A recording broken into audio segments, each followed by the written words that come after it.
E agora, José? A festa acabou? A luz apagou? O povo sumiu?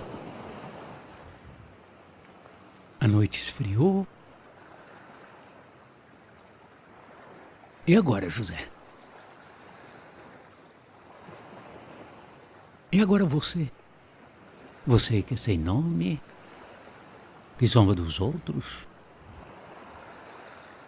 Você que faz versos, que ama, protesta?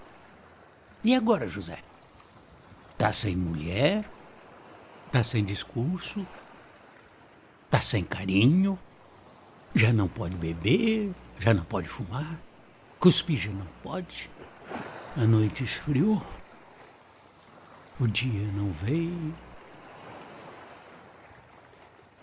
O bonde não veio? O riso não veio? Não veio a utopia? E tudo acabou? E tudo fugiu? E tudo mofou? E agora, José? E agora, José? Sua doce palavra, seu instante de febre, sua gula e jejum, sua biblioteca, sua lavra de ouro, seu terno de vidro, sua incoerência, seu ódio. Com a chave na mão, quer abrir a porta? Não existe porta. Quer morrer no mar? Mas o mar secou. Quer ir para Minas? Minas não há mais, José. E agora? Se você gritasse, se você gemesse,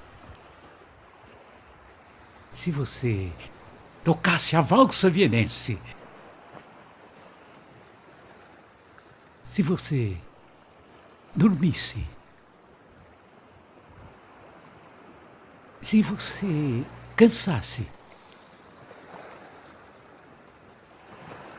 se você morresse, mas você não morre, José. Você é duro, sozinho no escuro, qual bicho do mato, sem teogonia, sem parede nua para se encostar, sem cavalo preto que fuja a galope. Você marcha. José, para onde?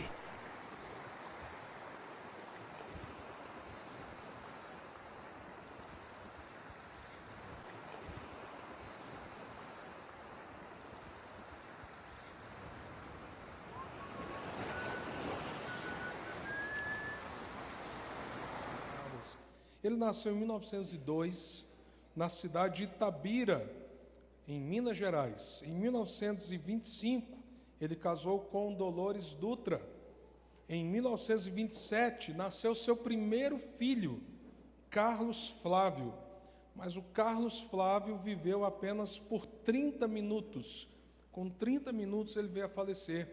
E Carlos Drummond, inclusive, escreveu uma grande peça de poema em torno dessa experiência tão dramática e lamentável da perda do seu filho.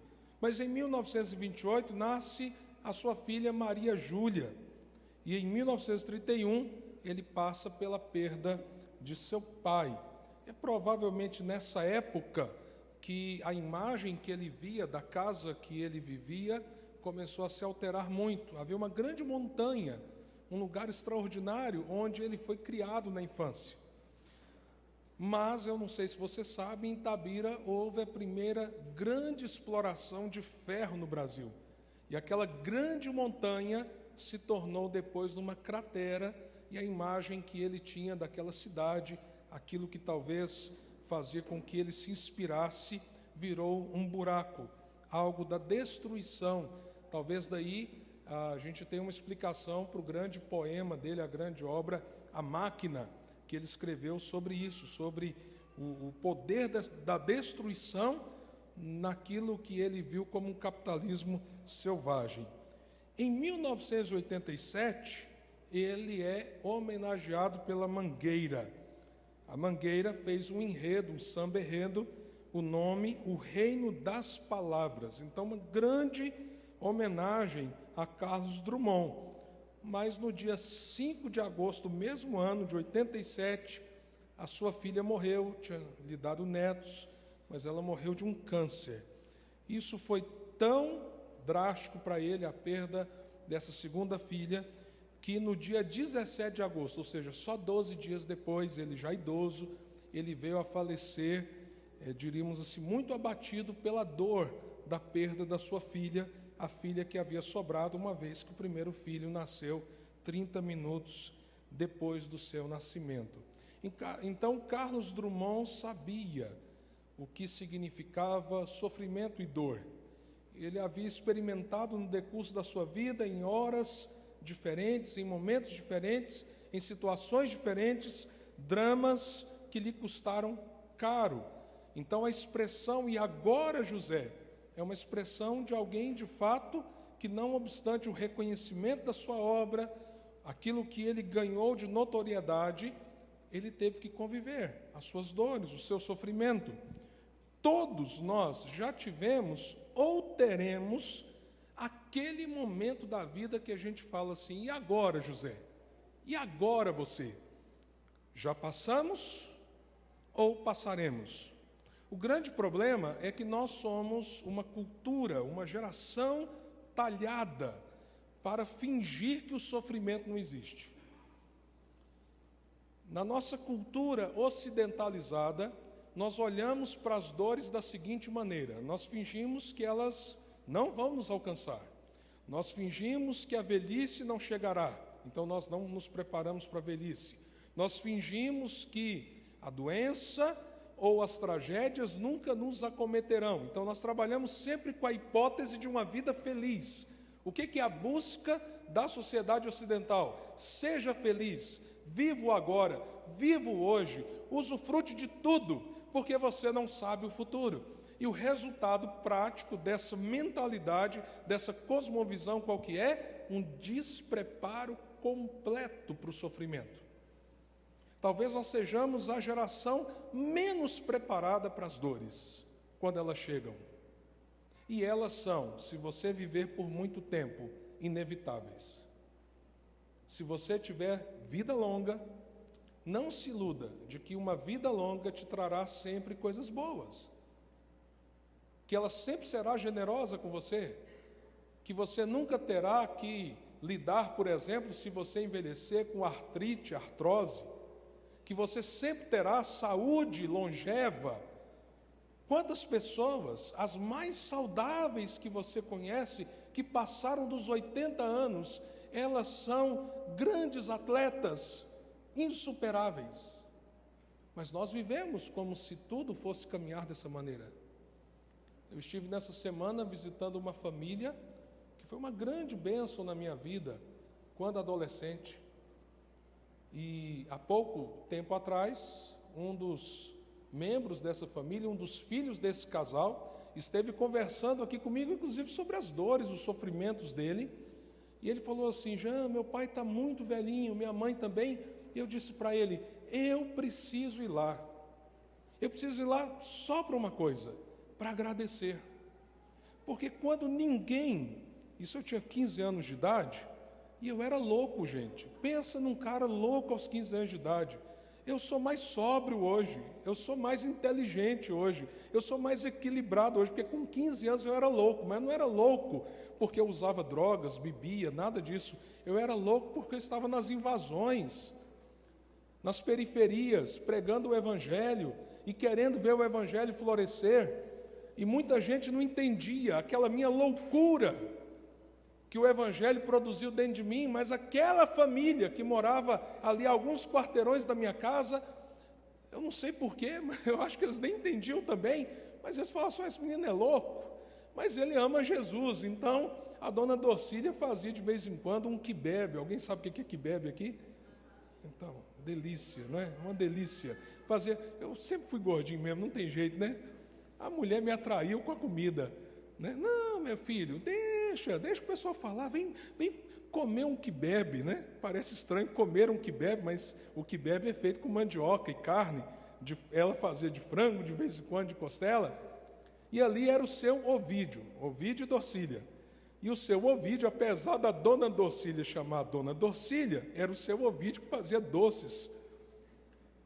E a gente ia para lá, porque a gente pegava as rapas do tacho, ele saía numa Kombi vendendo os doces. E seu Ovídio, pode comer aqui? Pode, meu filho. É tempo bom sem diabetes, né, irmão? Oh, maravilha. Se eu for lá hoje e fizer um trem daquele, eu morro no outro dia, né? Mas era um casal simples. E eu fui lá visitá-los essa semana. E o seu Ovídio, mais de 80 anos. Qual foi o sofrimento que ele externou para mim? Filho, desde janeiro, quando eu adoeci, eu não posso mais trabalhar. Você pensa numa pessoa que até os 80 anos de idade, mais de 80 anos de idade, cuidava de jardinagem, ia de bicicleta, levava os equipamentos na bicicleta e fazia a jardinagem. Mas em janeiro ele caiu doente. Mas lá está o seu Ovídio, firme no Senhor. Lá está a dona Dorcília, firme no Senhor. E eu tive a oportunidade nessa semana de parar um tempo lá com eles, só para dizer assim, muito obrigado. Porque quando eu era muito mais jovem, quando ninguém acreditava muito no meu ministério, aqui era um refúgio. Aqui vocês me recebiam, aqui vocês me encorajavam. Todos nós já tivemos um momento, e agora, José? O que eu faço? Como é que eu saio dessa? Tem saída para isso? Todos nós já tivemos ou teremos, e como eu disse, nós não somos preparados pela nossa cultura para lidar com isso, com as situações que nós teremos que enfrentar, ou já enfrentamos.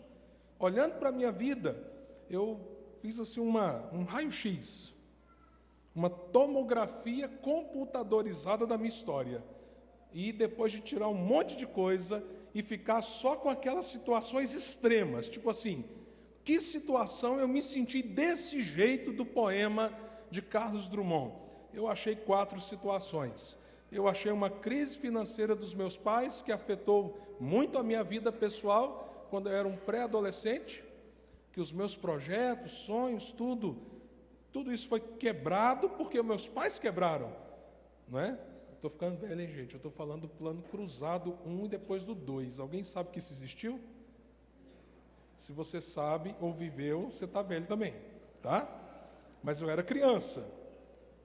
Gente, a situação era tão extrema que eu lembro de chegar 5 da manhã num açougue para comprar 1 quilo de carne, porque havia um bloqueio do gado nas fazendas. Um bloqueio do gado das fazendas. E nessa época muita coisa aconteceu na vida do meu pai. Ele teve muitos prejuízos e vários deles assim, de um susto, de uma situação totalmente inesperada. Depois eu percebi um momento de traição ou de traições. Depois eu vi um momento de separação. E como os irmãos sabem, eu não preciso nem entrar em detalhes, aquele momento mais de agora, José, da minha vida, é recente, tem alguns meses, quando houve a perda de um filho. E eu quero dizer para vocês que as outras situações, elas parecem assim, pé de chinelo, diante dessa última situação. Mas o que a Bíblia tem para nos responder? O sofrimento está aí, a dor está aí, ou a gente contempla a dor dos outros, ou a gente tem que lidar com a própria dor. O que a Bíblia diz sobre isso? A Bíblia nos dá respostas. A Bíblia responde às grandes indagações do coração humano diante dessas situações extremas da vida, limiares, que você olha e fala assim, que resposta eu tenho para isso? Na verdade, a Bíblia é um livro que fala muito do sofrimento da humanidade. Isso começa lá em Gênesis, não só na queda, mas no primeiro homicídio, nas escolhas humanas feitas em Gênesis. Gênesis é um livro que nos narra também perdas, traições, conflitos, desencontros, mas também nos narra recomeços.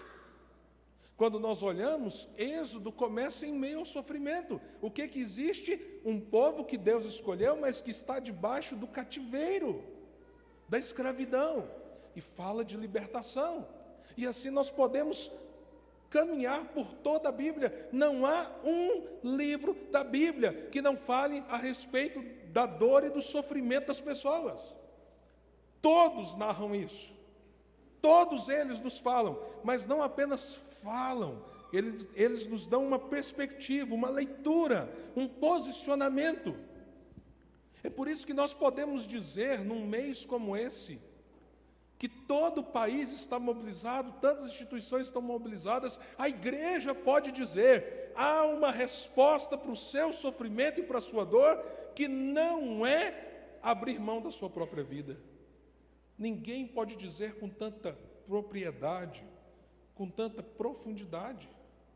E meus amados irmãos, a Bíblia é um livro tão fantástico, que ela inclusive não esconde o desejo de alguns diante da dor, de não estarem vivos. Nós vamos explorar nesses dois encontros, um pouco mais de perto, o livro de Jó. Mas vocês se lembram de Elias? Depois que ele venceu os profetas de Baal e que Jezabel se levanta contra ele, ele diz, ele vai para o deserto, e do deserto ele vai para uma caverna, ele diz, Senhor, se eu pudesse estar morto. E assim tantos personagens bíblicos. E o próprio Jó que diz, maldito o dia que eu nasci. São sentimentos humanos. A Bíblia não está dizendo que a leitura daquele momento era correta, tanto não era que no caso de Elias, Deus o visita na caverna, o tira da caverna e fala, não é assim não, Elias. Quando Elias está lá assim, e agora, José? E agora você? Deus diz, há uma resposta. Veja como a Escritura é tremenda, porque ela lida com a nossa angústia, com a nossa dor, e ela não faz, diríamos assim, ela não cobre com a peneira, como se tudo estivesse bem na vida daqueles que temem a Deus, ela revela como as dores e o sofrimento os afetaram, mas como Deus foi uma grande resposta ao coração humano diante desse dilema. Quem foi Jó? Alguns dizem que é bem provável que Carlos Drummond, até pelo período que ele escreveu o seu poema, tenha se inspirado na vida de Jó. Quem foi Jó nas Escrituras? Se você abrir o livro de Jó, no capítulo 1, a Bíblia diz assim, na terra de Uz vivia um homem chamado Jó. Era homem íntegro e justo, temia a Deus e evitava fazer o mal. Há uma coisa tremenda nessa introdução. Se você continuar lendo o livro de Jó, nós vamos ver algumas coisas aqui. Jó foi um homem que sofreu muito. Mas não sou eu, nem você, nem os amigos dele, nem a mulher dele, que diz que ele era um homem justo e íntegro. Quem diz que ele era um homem justo e íntegro são as Escrituras. Então isso já começa a mexer com a nossa percepção sobre o sofrimento.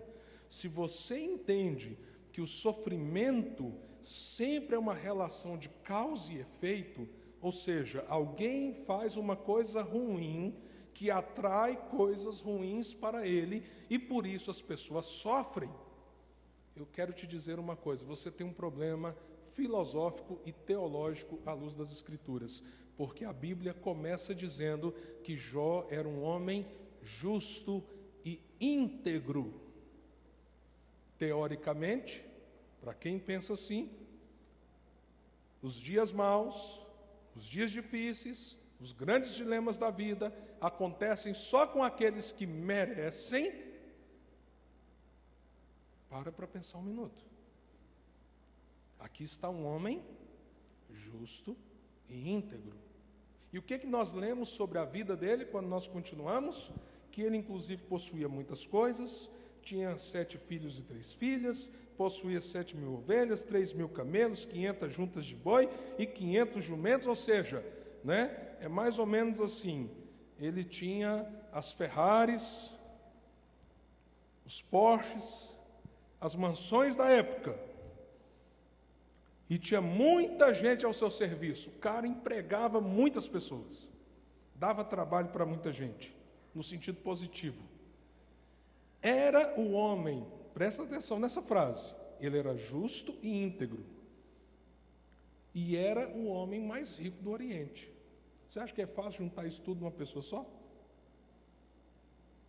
Justo, íntegro e o mais rico do Oriente. Pastor, que tamanho tem o Oriente? Uma banda do planeta Terra. E o mundo daquela época, só isso. Ele era o homem mais rico daquela realidade. E ele, inclusive, faz aqui, diríamos assim, sacrifícios em torno dos seus filhos. Senhor, vai que os meus filhos pequem contra o Senhor, então eu estou sacrificando na tua presença em favor deles. Eu acho isso muito importante, porque a gente lê daqui a pouco que Jó perdeu todos os filhos numa tragédia só.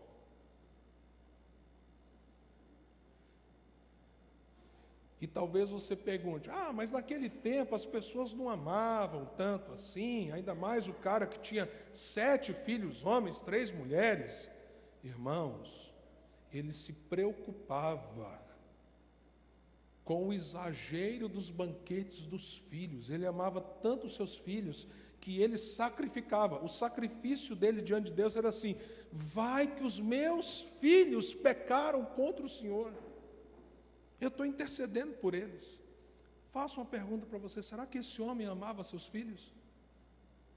Mas aí quando nós lemos e continuamos lendo, verso 13 do capítulo 1, certo dia quando os filhos de Jó estavam num banquete, comendo e bebendo vinho na casa do irmão mais velho, um mensageiro veio dizer a Jó: os bois estavam arando e os jumentos estavam pastando por perto.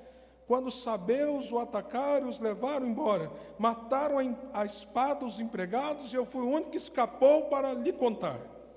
Enquanto ele ainda falava, chegou outro mensageiro e disse: fogo de Deus caiu do céu e queimou totalmente as ovelhas e os empregados. Eu fui o único que escapou para lhe contar. Pensa na motivação dos que sobraram nessa equipe. Enquanto ele ainda estava falando, chegou outro mensageiro e disse: vieram caldeus em 3 bandos, atacaram os camelos e os levaram embora, mataram a espada os empregados, e eu fui o único que escapou para lhe contar. Enquanto ele ainda estava falando, chegou ainda outro mensageiro e disse: seus filhos e suas filhas estavam num banquete comendo e bebendo vinho na casa do irmão mais velho, quando de repente um vento muito forte veio do deserto e atingiu os 4 cantos da casa, que desabou. Eles morreram e eu fui o único que escapou para lhe contar. Sofrimento do Jean, sofrimento do Jó, seu sofrimento. Mas veja o que diz o verso 20. Ao ouvir isso, Jó levantou-se, rasgou o manto e rapou a cabeça. Então prostrou-se com o rosto em terra, em o que, gente? Murmuração. Como é que está na sua Bíblia? Em adoração. Pensa num cara crente, muito mais crente que eu. E disse: saí nu do ventre da minha mãe, e nu partirei. O Senhor o deu, o Senhor o levou, louvado seja o nome do Senhor. Em tudo isso Jó não pecou e não culpou a Deus de coisa alguma. Termina aí? Não, não termina aí. Capítulo 2. Verso 7 em diante. Saiu, pois, Satanás da presença do Senhor e afligiu Jó com feridas terríveis, da sola dos pés ao alto da cabeça. Então Jó apanhou um caco de louça e com ele se raspava, sentado entre cinzas. Então sua mulher lhe disse: você ainda mantém a sua integridade? A gente bate muito duro na mulher de Jó, né? Mas tem muita mulher de Jó e homem da Joás, se eu posso chamar assim, perto da gente, muito mais do que a gente imagina.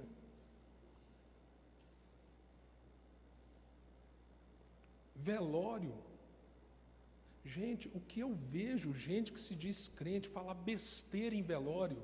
Irmão, irmã, em nome de Jesus, se você não sabe o que dizer, cala a infeliz da sua boca. Quanta besteira!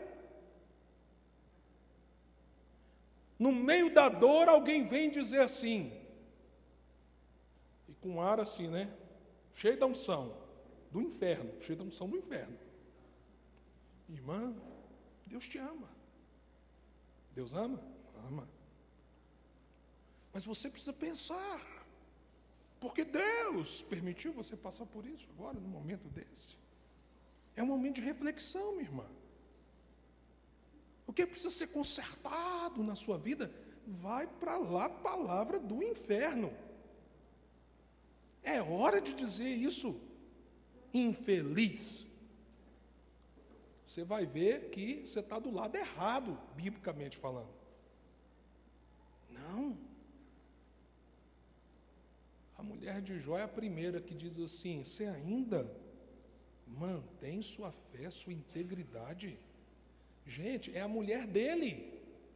Presta atenção numa coisa que eu vou dizer. Quem está dizendo que ele era íntegro é a mulher. Não é o vizinho, o amigo que vê só de 10 em 10 anos, é a mulher. Você ainda vai manter a sua integridade. Pelo amor de Deus, Jó, amaldiçoa esse Deus e morre. E qual a resposta dele? Diz a Escritura: você fala como um insensata, verso 10 do capítulo 2. Aceitaremos o bem dado por Deus e não o mal? Em tudo isso, diz a Escritura, Jó não pecou com seus lábios.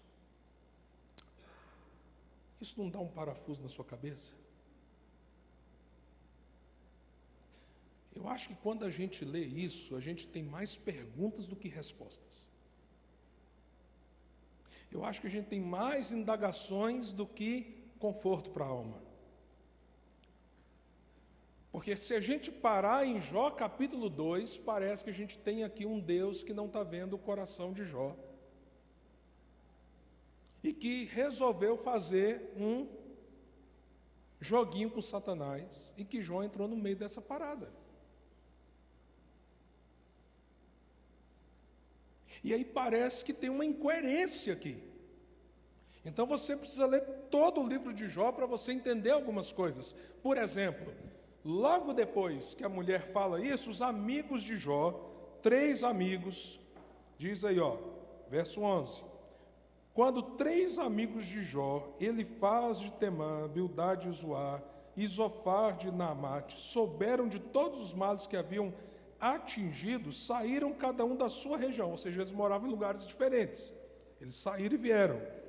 Combinaram encontrar-se para juntos irem mostrar solidariedade a Jó e consolá-lo. Havia uma intenção boa no coração desses amigos.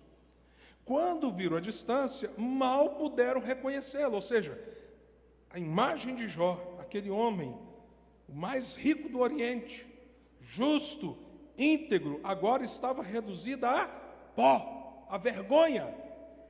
E quando os amigos o veem, mal o reconheceram, é o que diz o texto. E começaram a chorar em alta voz. Cada um deles rasgou o seu manto e colocou terra sobre a cabeça. Sinais naquela época de alguém que está dizendo: a sua dor é a minha dor, Jó. E se você acha que os amigos de Jó eram maus, a priori, Olha aqui. Depois os 3 se assentaram no chão com ele. Durante quanto tempo, gente? 7 dias e 7 noites. Você tem 3 amigos assim? O pau quebra para o seu lado, eles vêm, saem de onde estiverem. Se estiverem lá na Europa, eles viajam, vêm para cá, olham para você, sentem dor por você. E detalhe, eles ficam 7 dias sentados ao seu lado, dia e noite, chorando com você. E diz o texto que eles não falavam uma palavra. Meu Deus, o que eu falo para Jó? Que dor, que sofrimento. Eu acho que é difícil nós que estamos aqui ter 3 amigos com essa disposição. Vou ficar do seu lado, só chorando com você, jogando terra na minha cabeça, rasgando a minha roupa, do seu lado, uma semana, dia e noite, porque eu estou vendo que você está sofrendo. Não vou nem pedir assim, ó, quem tem 3 amigos assim, levanta a mão. Não vamos passar vergonha não, né, pessoal? Ok. Mas os amigos de Jó tinham uma tese na cabeça deles. Depois de 7 dias, quando Jó externa a sua dor, quando ele joga o seu sofrimento para fora, que é o que acontece no início do capítulo 3, e ele diz assim, maldito o dia que eu nasci, aquele dia podia não ter existido, maldito a hora que eu vim a esse mundo. Jó então torna latente toda a aflição que estava no seu coração. Quando isso acontece, então os amigos dele perdem o silêncio e eles começam um debate com Jó. Por quê? Porque Jó tinha uma percepção na cabeça dele, os amigos tinham outra. O que Jó tinha na sua percepção? Eu busquei ser sincero diante de Deus. Ele não acha que ele é santo. A integridade de Jó e a justiça de Jó, se você ler toda a conversa, que é longa, entre Jó e os seus amigos, ela não é um debate em que Jó diz assim, eu nunca errei, eu nunca falhei. Mas ele diz assim, eu procurei ser sincero, apesar de eu ser pecador. E eu não entendo por que Deus permitiu tudo isso sobre mim. Mas a tese, o pensamento dos amigos dele era, não, ninguém, Jó, passa pelo seu sofrimento sem ter provocado a ira de Deus. Você fez coisas contra Deus, a única forma de Deus resolver o seu problema é você diagnosticar o quanto você é ímpio. Na verdade, você é ímpio, porque só o ímpio recebe isso que você está recebendo. Ah, meus amados irmãos, se os milhares de crentes que estão frequentando igrejas nesse momento, que creem na teologia da prosperidade, lessem Jó, eles entrariam em grande conflito espiritual, porque se há uma coisa biblicamente que não se sustenta, é a ideia de que faça tudo certinho, que tudo vai acontecer bem para você. Deus garante isso. Então, qual que é a conclusão inversa? Pessoas que sofrem são sempre pessoas que fizeram as coisas todas erradas. Aqui está o contraponto entre Jó e seus amigos. Se você continua lendo o livro de Jó, você vai ver que depois que Jó esgota o diálogo dele com os 3 amigos, ainda aparece um tal de Eliú, mais jovem, e naquela época seria mal educado um mais jovem tomar a palavra dos mais velhos. Então Eliú, depois que todo mundo fala, falou assim, não, espera aí, eu tenho uma palavra para dar. Tem uma terceira possibilidade.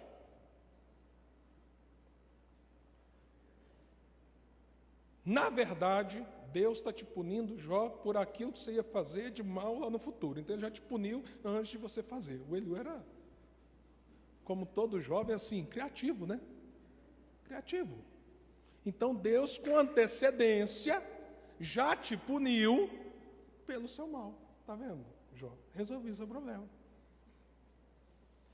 Mas durante todo o livro, do capítulo 3 até o capítulo 38, Jó está indagando diante de Deus. E o que ele está dizendo? Senhor, eu não entendo. O Senhor sabe que eu sou pecador. Se a gente for considerar ter ou não ter pecado, quem será impune diante do Senhor? Mas o Senhor sabe que eu busquei o Senhor, que eu estive diante do Senhor, que eu adorei o Senhor. Por que o Senhor deixou tudo isso acontecer? E só no capítulo 38, Deus responde. E eu vou ser honesto com você. Para Jó a resposta serviu. Eu não sei se às vezes serve para mim.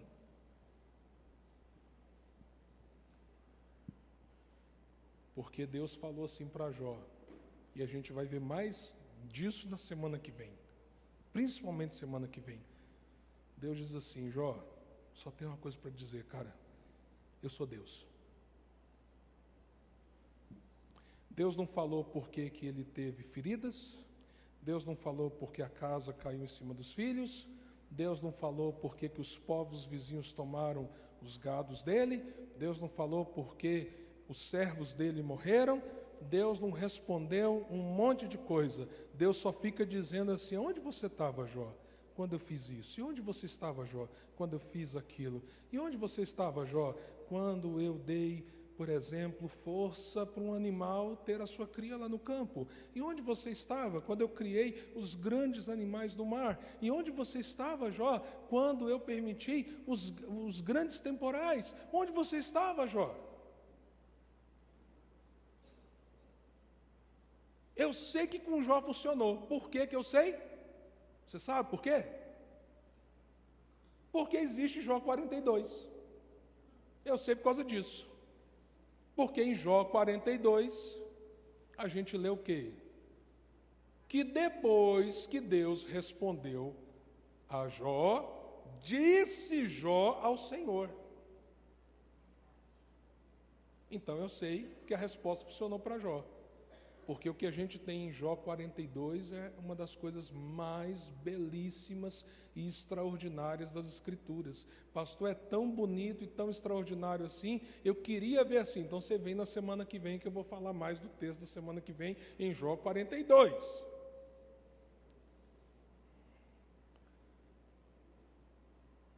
Talvez hoje você saia mais com perguntas do que respostas. Mas Deus responde a Jó.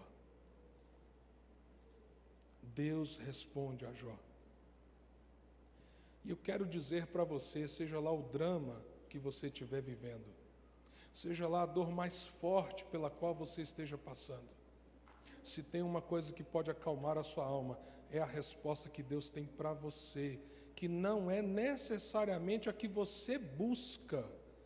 Em nome de Jesus, entenda isso, nem sempre a resposta é a que nós buscamos, mas a resposta de Deus, por mais que pareça simples para o outro, para você é a resposta necessária. Ponto. E nós vamos ver um pouco mais sobre isso na próxima semana. Mas quando eu olho a história de Jó,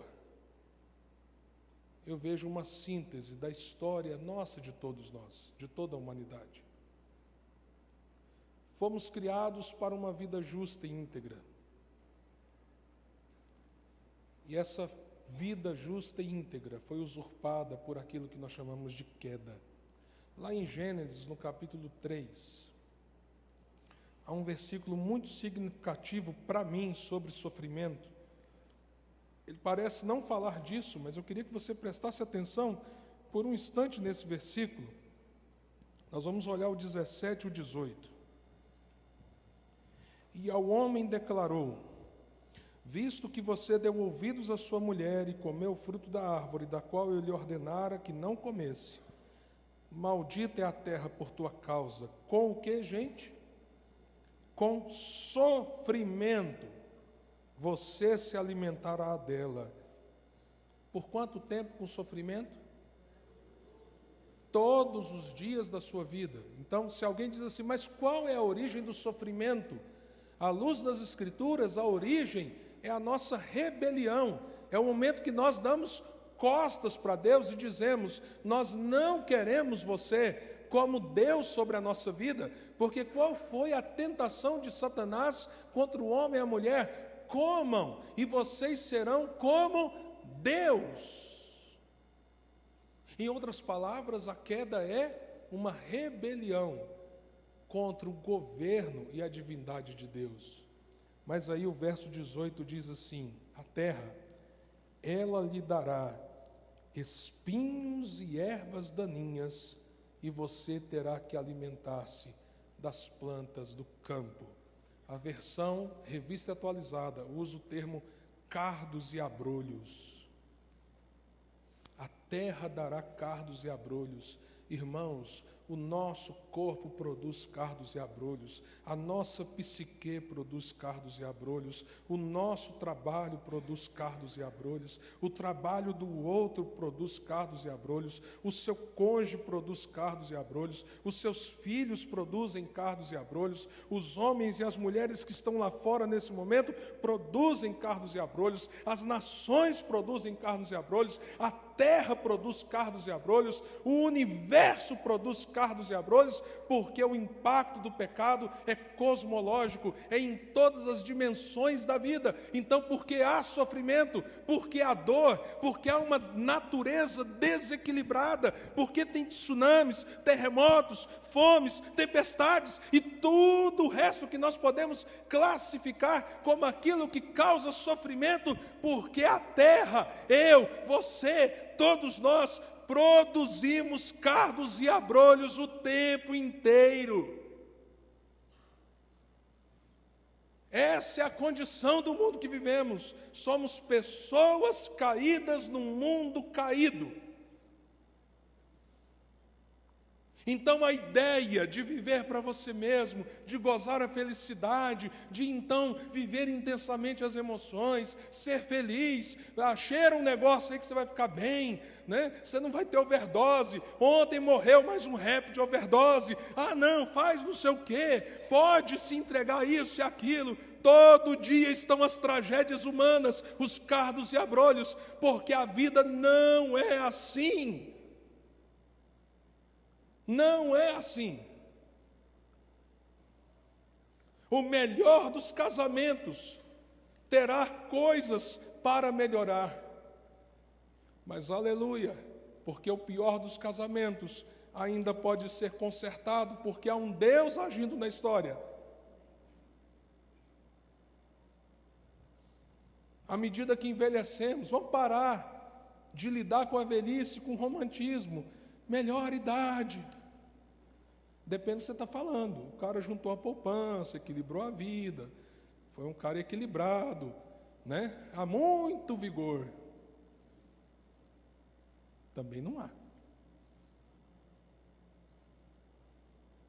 Uma das coisas que eu tenho mais observado, eu vou fazer 45 anos nesse ano. Nós não estamos preparados, irmãos, para envelhecer. Estive conversando antes de ontem com um cara, 40 anos, 5 anos mais novo do que eu.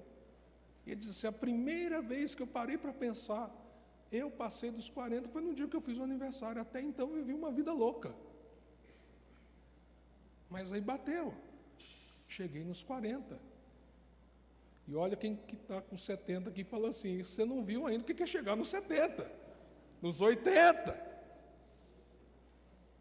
Não estou dizendo, irmãos, por favor, e principalmente aqui as pessoas de idade, eu não estou dizendo que a gente deve desanimar, que a gente deve tratar as coisas como se é final de linha ou coisa assim. Moisés começou o ministério com 80 anos, mas ele disse: tem canseira, tem enfado, você não consegue mais falar assim: vamos lá, pula na piscina, de qualquer jeito.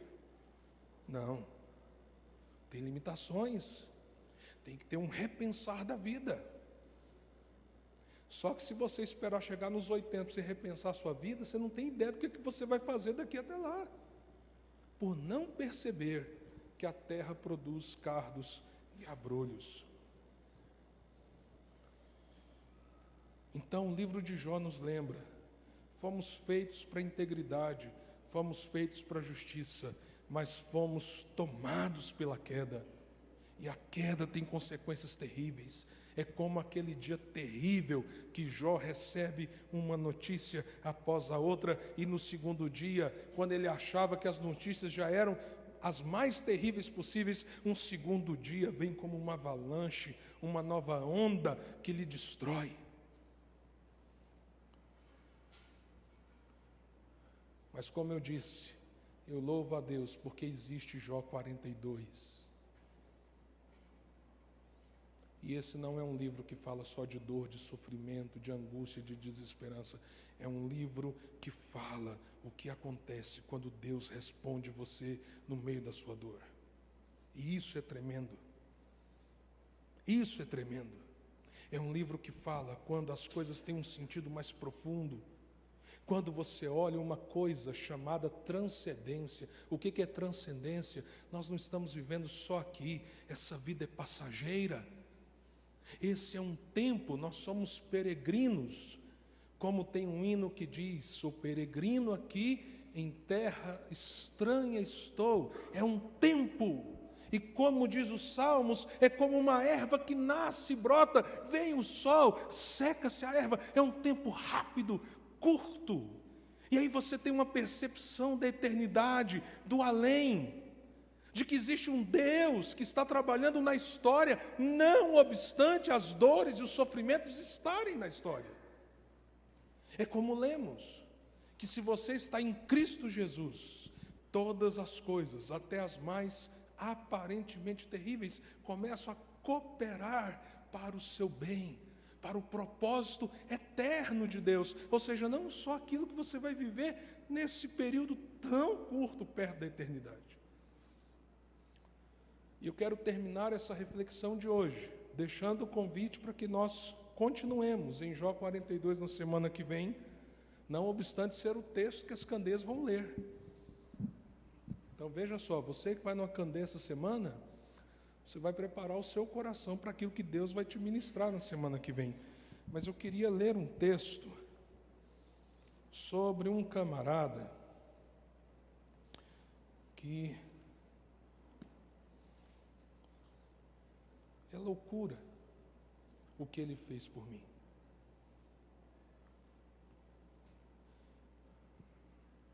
Pensa comigo. Se você fosse a única pessoa no universo que pudesse escolher assim: eu nunca vou sofrer, eu nunca passarei por nenhuma dor. Você tem essa escolha. O que te faria se tornar talvez a pessoa que mais sofreu na história? Vou repetir a pergunta. Você é a única pessoa do universo que podia fazer uma escolha. Eu posso não sofrer. Você não estaria ferindo ninguém, você estaria no seu direito. Você não seria injusto em viver isso. Mas aí você escolhe sofrer. Mas você não escolhe só sofrer. Você escolhe sofrer por milhares e milhares e milhares de pessoas, de gerações e gerações e gerações. Recebendo toda essa dor, a culpa. Imagine o seguinte: se Deus juntasse toda a culpa dos seus pecados, dos seus só o seu, todos os pecados,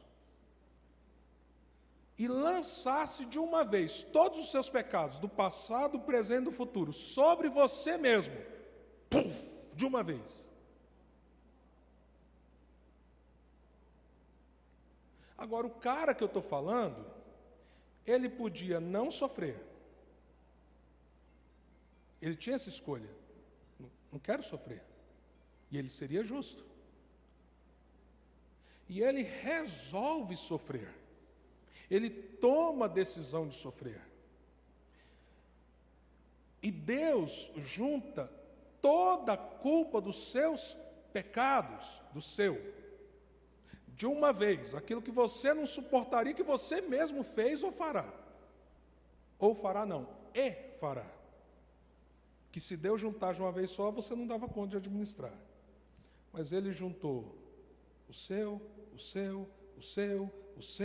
o dele, o de lá, o de trás, o dos nossos filhos que um dia entregarão a vida a Ele, as gerações passadas que se renderam a Ele, juntou tudo isso e BUM!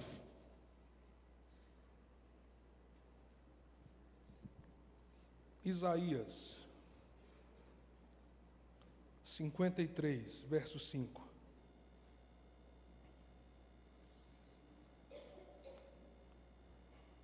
Mas ele foi traspassado por causa das nossas transgressões, foi esmagado por causa das nossas iniquidades.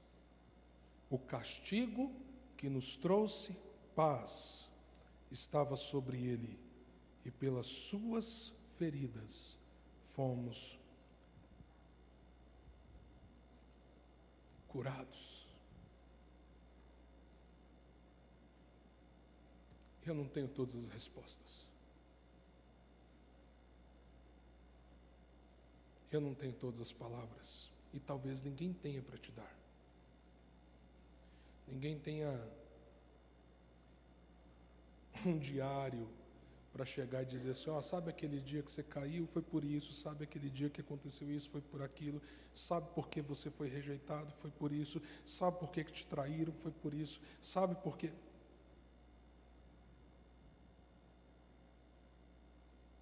Eu não tenho como te responder. Eu não tenho como responder para mim. O que eu tenho e sei é que Deus não é a origem do meu sofrimento. Mas o mundo caído, o mundo onde eu estou, a realidade que eu estou, me inflige grande sofrimento e me leva a fazer com que outros sofram. Eu sei que, não obstante o sofrimento, Ele tomou a decisão de sofrer no meu lugar, e Ele não precisava. Ele me amou, Ele se entregou por mim, sobre Ele caiu o castigo do meu pecado, que é o grande problema da minha história, e por Ele eu tenho uma cura eterna. E o que eu posso te dizer é que a partir dessa entrega, a partir disso, até os sofrimentos passam a ter um propósito, porque Deus sabe fazer essa alquimia da vida, na vida daqueles que estão nas suas mãos. O que parece terrível, Ele transforma em crescimento, em aprendizado e bênção, porque nada pode me separar do amor que está em Cristo Jesus, seja tribulação, angústia, fome, perigo, nudez, espada, coisas altas, coisas profundas, coisas largas, anjos ou demônios, nada mais pode me separar daquele que se entregou por mim. Por isso, mesmo que você não tenha todas as respostas, você pode se refugiar naquele que é a grande resposta. Para quem sabe um dia as suas dúvidas serem trocadas por uma percepção que hoje você não consegue ter. Curva a sua cabeça. E agora, José? E agora você?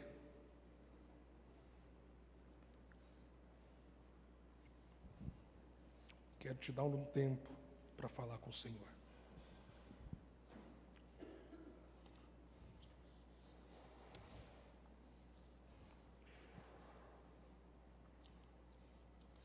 Há um cântico